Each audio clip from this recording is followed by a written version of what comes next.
Bienvenue à toutes et à tous dans ce dernier rendez-vous du bar des supporters de cette semaine. Et oui, on est en veille du dernier match de la saison 2024-2025 et on est toujours en forme pour le bar des supporters avec Steph Martins. Je me suis pas trompé de nom. Comment ça va, mon Steph? Ça va très très bien, les amis.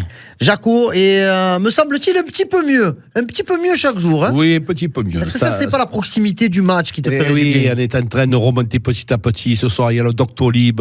On va avoir des médicaments et demain, on sera bien. Ah ouais, Jaco, sponsorisé par Doctolib. On est à la veille du dernier match, hein, les amis. Voilà, hein, on est proche de l'épilogue de cette série de la Ligue 1 2024-2025, 34 journées. Au bout de la 33e, l'OM est deuxième. Avec une victoire, l'OM sera assuré de la deuxième place. Il y a eu des conférences de presse assez intéressantes cet après-midi. Je vais faire à la marque Gali. Conférence de presse cet après-midi. Et du coup, donc Mason Greenwood, on va commencer par Greenwood, donc on terminera par le plus énervé tout à l'heure. Mason Greenwood qui n'a pas donné la sensation d'être un joueur sur le départ dans ses réponses. Non, dans ce que j'ai lu, parce que j'ai pas pu l'avoir, j'étais au boulot, mais dans ce que j'ai lu, un peu de ce qu'il a retranscrit, oui, il dit qu'il veut jouer la Ligue des Champions, qu'il espère la jouer à Marseille, dans ce stade-là, avec ce public-là. Donc voilà, pour moi, c'est loin d'être quelqu'un qui a envie d'avoir des envies d'ailleurs. Jaco, quand on écoute le discours de Mason Greenwood, il a eu une phrase très très forte. Alors je ne sais pas si c'est du mot à mot, mais il dit... Je n'ai jamais été aussi heureux dans ma carrière de footballeur que depuis que je suis à l'OM. Je n'ai jamais été aussi heureux qu'après avoir marqué le but au Havre. Alors, moi, je ne pense pas un instant que ce soit un tricheur, ce garçon. C'est un garçon honnête et franc. Il a eu beaucoup de problèmes dans sa vie personnelle. L'accueil chez nous a été bien mené. Il a été très, très bien accueilli. Le public l'aime, le public l'adore. Il a trouvé une ville de passion. Il s'éclate au niveau du football sur le terrain. Et donc, je peux comprendre qu'il soit heureux. Comment tu veux avoir des amis d'ailleurs?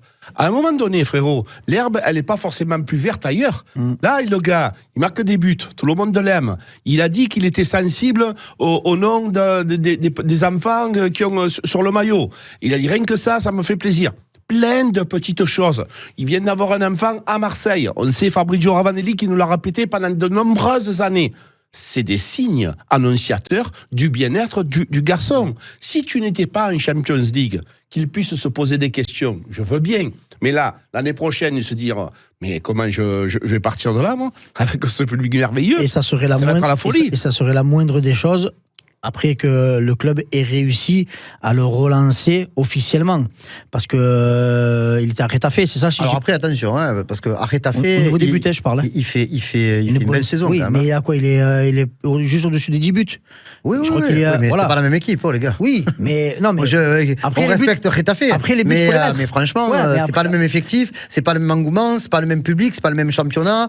C'était sa première expérience à l'étranger. Ça le relance aussi. Le relance aussi. Donc la moindre des choses, je pense, voilà, pour quelqu'un de normalement constitué, c'est de rendre aussi l'appareil et de pas, dès qu'un club te remet un peu en selle, vouloir te barrer. Ça, c'est des mercenaires. On est dans le milieu du football, là, les gars. Ah, exactement. Oui, mais on n'est pas chez les bisounours. Non, mais il y en a qui ont un minimum cette attache-là et qui arrivent à s'acclimater rapidement dans une atmosphère, dans une ambiance. Et comme il vient de le dire Jacques, l'herbe, elle n'est pas tout aussi verte, peut-être ailleurs, et même dans un club plus huppé. Autant il va faire banquette, il ne jouera pas. Attention, quand tu es un jeune joueur comme ça, si tout le temps, toutes les années tu t'en bats, c'est pas forcément une bonne idée. Tu es un joueur de passage. Voilà. Et donc, tu n'es pas un joueur de club. Déjà qu'il a un passé assez lourd, il faut qu'il commence un petit peu à se positionner, à se calmer. Mais encore une fois, tout le monde suppose, parce que là, on n'a pas fini d'entendre des choses. Moi, j'ai entendu un discours sage.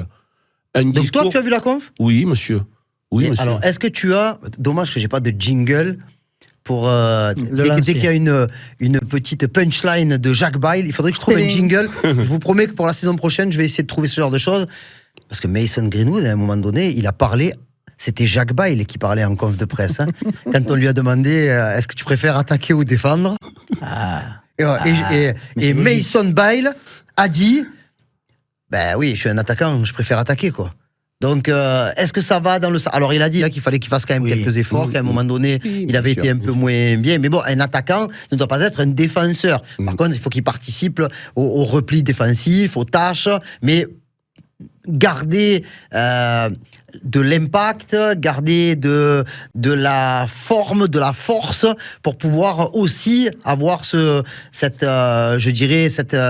facilité à être dans les 30 derniers mètres adverses et ne pas être fatigué par le travail défensif. Mais oui. Je ne sais pas si j'ai été clair. Hein. Non, mais bien sûr, Karim, c'est tout à fait clair.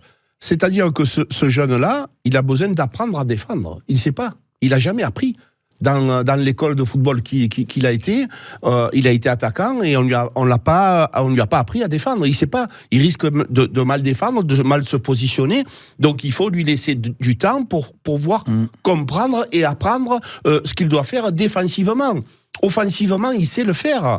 Tout au long de sa vie, il a été formé pour ça, frérot. Donc là, maintenant, tu lui demandes des choses qu'il ne connaît pas. Alors, il y a eu des attitudes, des comportements où il aurait dû faire semblant. C'est-à-dire essayer de faire croire aux gens qu'il allait pour. Mais par contre, il faut garder de la lucidité et je suis très heureux qu'on puisse modestement comprendre ce que je veux dire au fond de moi. Pour rien te cacher, j'en ai parlé à Ousmane Dembélé sur un réseau social. Je lui ai posé la question. Mais il m'a dit la même chose. Il m'a dit, moi, j'ai pas envie de défendre. Frérot, il m'a dit, je sais pas défendre.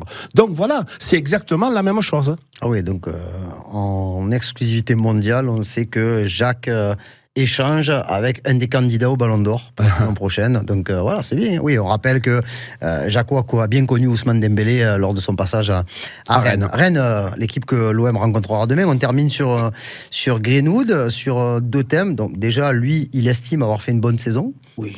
Il est content d'avoir marqué des buts. Il espère en marquer encore un petit peu plus. Il l'a dit. Pourquoi pas, on ne sait jamais. Même si les récompenses collectives sont plus importantes pour lui que les récompenses individuelles. Et il a eu un moment aussi important où il a parlé de sa complicité avec Amine Gouiri, où sur le plan technique, ce sont 2 joueurs qui se comprennent, Gouiri donne un petit peu plus de liberté, en gros, à Mason Greenwood. Et il y a eu un bel hommage de Greenwood pour Gouiri en parlant des 10 buts marqués depuis l'arrivée fin du mois de janvier de l'international algérien. Mais oui, et ils sont tout simplement cohérents, ces propos, parce que quand tu as des joueurs de ballon et des joueurs techniques autour de toi, quand tu arrives à avoir cette intelligence de jeu-là et cette facilité-là à éliminer les adversaires, tu prends du plaisir. Si tu es que le seul de l'équipe à avoir des bagages techniques au-dessus de la moyenne, au bout d'un moment, tu vas en dribbler 1, tu vas en dribbler 2, tu vas en dribbler 3, tu vas t'épuiser. Donc là, des remises, des dédoublements, des passements de fonction, des passes que pas tous les joueurs savent faire, comme c'est faire notamment Mason avec ses fameux piquets. J'en vois pas beaucoup tous les week-ends, je te le dis. Donc voilà. Et un Gouiri en tant que numéro 9 de l'OM se régale.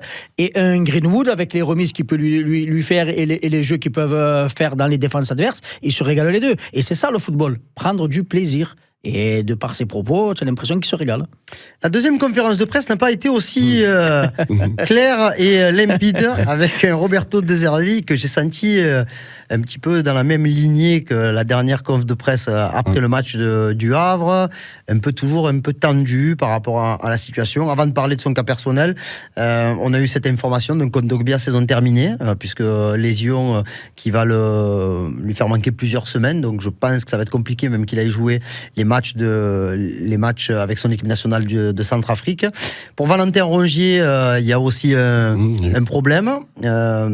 Petite précision, il n'a pas participé à l'entraînement avec les autres, mais au moment où nous on a quitté le terrain, il est arrivé avec un préparateur physique. Il me semble qu'il était en basket et pas en crampon.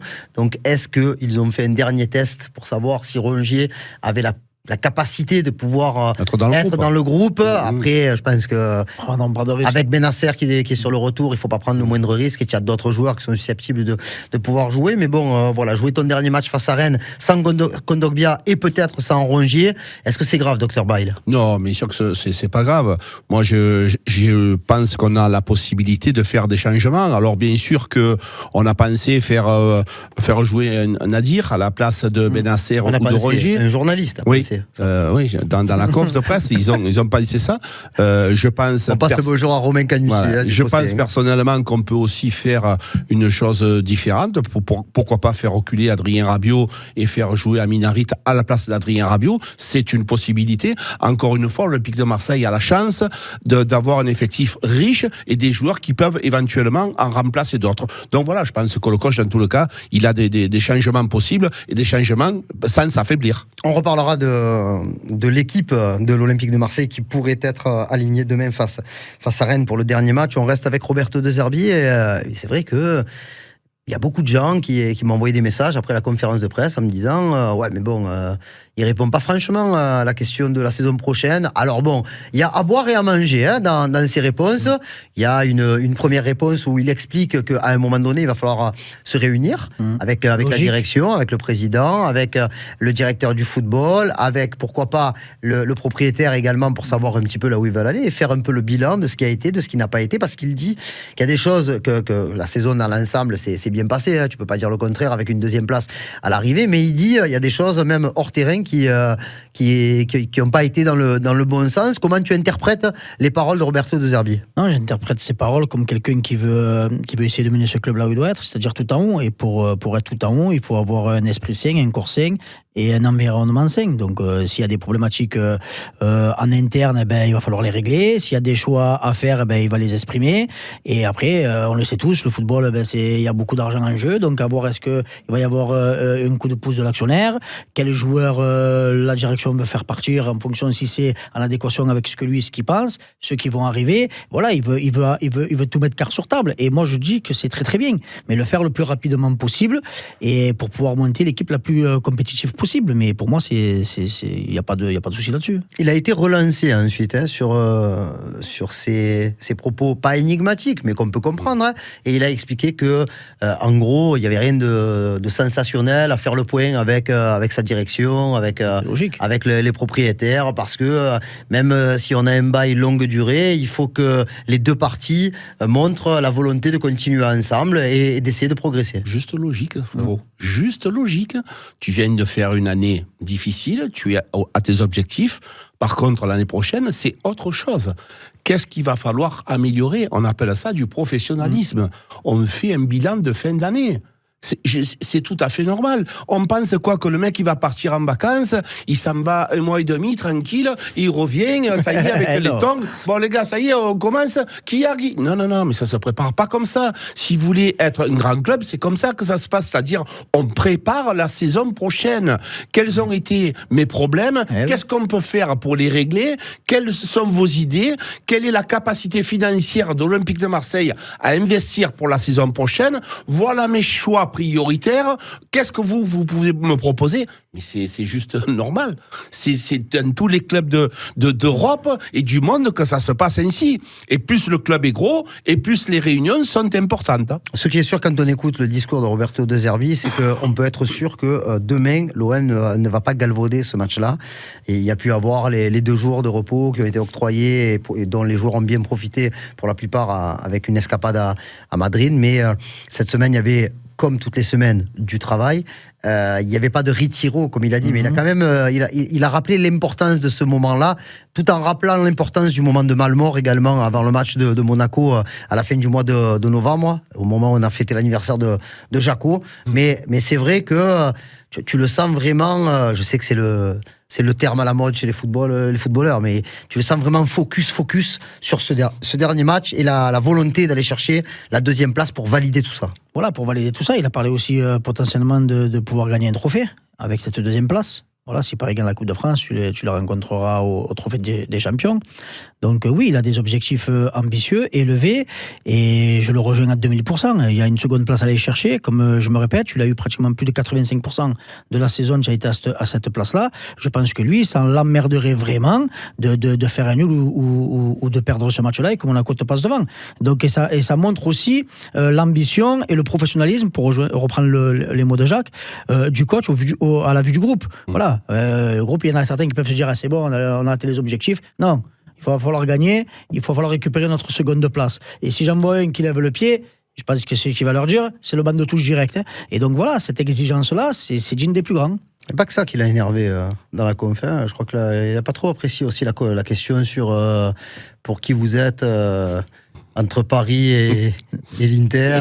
Netflix. La réponse, elle a été quand même claire, nette et sans discussion possible. Ouais, c'est un garçon, c'est un Méditerranéen. C'est pour ça que on dit qu'il a notre ADN, parce que voilà, j'ai même pas envie de regarder ça, j'ai pas envie de voir Paris, j'ai pas envie de voir Milan. Il a dit, moi je suis un fan au départ, je suis un ultra. Quand on a marqué au Havre, sa réaction, c'est vraiment un supporter, un amoureux du football. Et c'est pour ça que c'est un garçon entier. Oui. Et moi, j'adore ce monsieur. Alors, on n'est pas tout le temps d'accord, et heureusement, et je n'ai pas la prétention une demi-seconde d'avoir raison, moi, jamais de la vie. Mais on a des avis différents, mais il y a des explications qui sont cohérentes. J'ai trouvé, tout au long de la saison, des gens quand même assez méchants à son égard. Mais par contre, aujourd'hui, je pense qu'il a quand même beaucoup de choses à régler. Il en garde sous la semelle. Il va les régler. Ouais, mais je vois dans les réponses, il y a des regards aussi sur certaines personnes dans la salle de presse qui en disent long. Hein. Oui, c'est vrai que c'était assez tendu. Allez, on va parler du match, parce que c'est ce qui nous intéresse aussi, avec ce match OM Rennes. Fort de ce que l'on sait par rapport à Kondogbia et Rongier, est-ce que tu vois beaucoup de bouleversements dans le 11 de De Zerbi?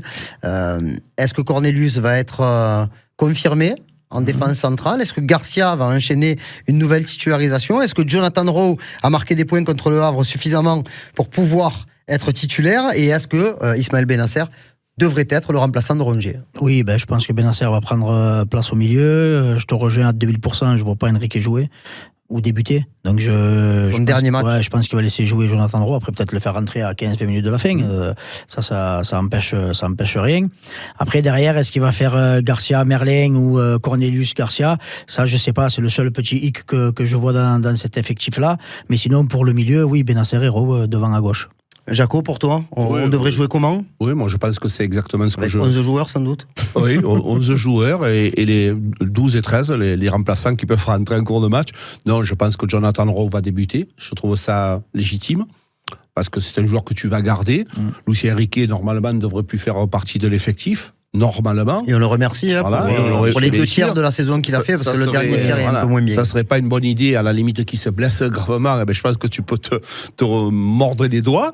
Après, Quentin Merlin, pourquoi mettre Quentin Merlin alors que Ulysse Garcia a été pas mal? Peut-être Quentin Merlin aussi, ça peut y se faire tirer l'oreille en disant il y a une solution supplémentaire pour l'année prochaine. Donc voilà, un Cornelius qui a remplacé de fort belle manière, même si c'est difficile, Geoffrey Kondogbia, qui n'ont pas le même profil. Donc personnellement, je rejoins Steph, ça va être comme ça que ça devrait s'orienter. Encore faut-il savoir si Benasser est en capacité physique de commencer ce match-là.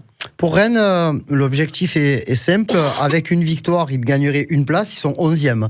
Auxerre est à 1 point, donc ils peuvent au mieux terminer 10e. Par contre, en perdant, ils peuvent être sous la menace de Toulouse, qui a 39 points et qui pourrait leur passer devant par rapport à ce que les Rennais ont montré ces dernières semaines et l'implication qu'ils ont mis contre Nice la semaine dernière pour le dernier match. On rappelle qu'il y a 3 semaines, ils avaient gagné 5-1 au Havre.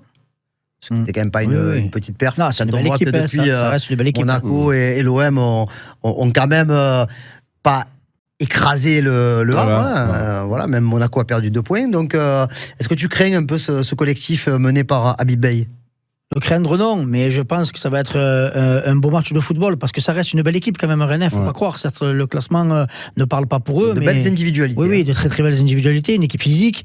Et c'est vrai que depuis qu'Habib Beye est revenu, ils relèvent la tête et ils arrivent à arracher de belles prestations. Donc oui, ça va être un beau match de football, et tant mieux pour la dernière Vélodrome. Mais nous, avec la forme qu'on a du moment et avec là nos ambitions actées de fin de saison, sincèrement, je nous vois gagner ce match. 2 joueurs étaient présents au début de la saison à l'Olympique de Marseille. Ils portent maintenant le maillot du Stade Rennais. Lilian Brassier, qui lui ne reviendra pas. Ismaël Koné. Il y a des interrogations quand même sur le fait qu'il revienne dans le groupe de l'Olympique de Marseille pour la saison prochaine. Et pourquoi pas avec. Alors, la question c'est avec une préparation sans blessure. Est-ce que Koné à l'OM c'est mort pour toi, Jaco, ou est-ce que il y avait des choses qui t'avaient donné l'envie de le revoir? Non, j'ai pas vu grand chose, même à Rennes. J'ai regardé souvent les matchs de Rennes et je ne l'ai pas vu vu être exceptionnel pour pouvoir récupérer son poste, surtout qu'à ce poste-là, il y a du monde, il y a du beau monde dans l'Olympique de Marseille. Donc, ce n'est pas faire offense à Koné de dire que l'année prochaine, ça sera très difficile pour lui de venir montrer le bout de son nez à Marseille. Donc, après, Brassier, on l'a dit, il reviendra plus, mais c'est tant mieux parce que moi, je lui souhaite que du bonheur. Hein. Je n'ai pas envie de voir les gens malheureux. Mais loin de Marseille. Voilà, loin de Marseille. Ça ne lui convenait pas. Grave, mais à lui et à nous. Voilà, il est parti ailleurs, qu'il exerce son métier avec du talent, tant mieux. Mais voilà, donc ces joueurs-là, ils sont partis. Mais tu me posais la question sur Koné, non, je ne le vois pas revenir à l'OM. Messieurs, avant de donner vos pronostics, un petit mot quand même sur le moment qu'on est en train de vivre depuis 18 heures devant le Vélodrome. La statue de Bernard Tapie portée par 5 ou 6 joueurs très bel hommage. devant, sur l'esplanade Bernard Tapie maintenant. Puisque le parvis Jean Bouin a changé de nom, c'est quand même quelque chose. C'est en rapport avec l'histoire quand même. Oui, mais c'est important, voilà, quand on parle de passion, quand on parle de transmission, quand on parle dans 20 ans, 30 ans, je le souhaite, je mènerai mes petits-enfants au stade. Je dirais, j'ai vu gagner cette équipe-là, avec ce président-là, et voilà, c'est important. À parler aussi des graphes qui ont été faits aussi devant le Vélodrome, qui sont tout simplement exceptionnels, qui retracent l'histoire de l'OM. Donc voilà, quand on dit que ce club-là, tu vois, rien que d'en parler, ça me fout la chair de poule, parce que dès que tu parles de 93, j'avais 12 ans, donc je vois plein d'images en tête, et voilà, il y en a qui peuvent pas comprendre. C'est pas grave, moi je sais ce que ce club m'apporte dans le bon et dans le moins bon. Quand on dit ça joue vraiment sur le moral des Marseillais, je peux vous le dire que ça joue réellement sur le moral et le mental des amoureux de ce club-là. Et c'est exceptionnel de voir ce genre d'hommage-là se faire au Stade Vélodrome. Alors on en reparlera, Jaco, parce que là on est à la fin de l'émission, on en reparlera. Et je pense qu'on donnera un petit peu plus de place aussi à ce moment. Je crois que c'est Michel Montagne qui couvre l'événement pour Maritima, donc on devrait avoir aussi peut-être des réactions. Il y a beaucoup d'anciens joueurs de l'époque qui étaient attendus. On parlait de Didier Deschamps. Je ne sais pas si finalement il est là. On vérifiera ça dans les prochains jours. Rapidement, tour de table pour le score que vous voyez demain, Jaco. On va dire 3-1 pour l'Olympique de Marseille. 3-1, c'est le score du match pour le titre. Avec ce de Lucho González. Je ne vais pas innover. Je le rejoins parce que c'est ce que je pense. 3-1 pour l'OM. Ok, d'accord. Eh bien, je vous donnerai mon score demain après le match. Voilà, comme ça, tout le monde est d'accord. Tu es sûr de gagner? Voilà, j'ai gagné, je suis sûr. Merci encore à toutes et tous de nous suivre toujours aussi nombreuses et nombreux. Merci pour le soutien que vous nous avez montré tout au long de la saison. Ça n'est pas un au revoir, puisqu'on sera là de retour lundi et encore pendant 15 jours. Le bar des supporters n'est pas encore terminé, même si la saison de l'OM le sera. Bon match, bon week-end. Et rendez-vous demain à 20h30, prise d'antenne pour Maritima, avec Jaco et avec Enzo, Steph dans les tribunes et présent pour le débrief d'après-match. Allez, l'Olympique magnifique, régalez-nous encore une fois, une dernière fois en cette saison 2024-2025. Bonne soirée à toutes et à tous.